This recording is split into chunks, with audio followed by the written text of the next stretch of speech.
اس کے آگے اور پیچھے اللہ کے چوکیدار ہیں جو اللہ کے حکم سے اس کی نگرانی کرتے ہیں۔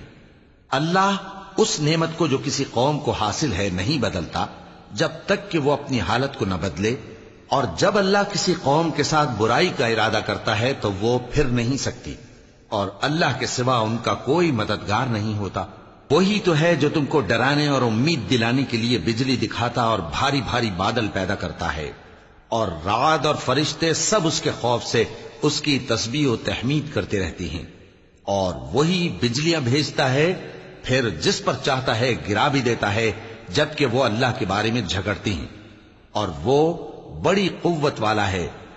کام کا پکارنا تو اسی کا ہے، اور جن کو یہ لوگ اس کے سوا پکارتے ہیں وہ ان کی پکار کو کسی طرح قبول نہیں کرتے، مگر اس شخص کی طرح جو اپنے دونوں ہاتھ پانی کی طرف پھیلا دے تاکہ دور ہی سے اس کے منہ تک آ پہنچے، حالانکہ وہ اس تک کبھی بھی نہیں آ سکتا۔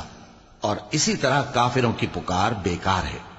اور جتنی مخلوقات آسمانوں اور زمین میں ہے، خوشی سے یا ناخوشی سے اللہ کے آگے سجدہ کرتی ہے، اور ان کے سائے بھی صبح و شام سجدے کرتے ہیں۔ چونکہ آیت سجدہ تلاوت کی گئی ہے، لہذا سامعین پر سجدہ واجب ہے۔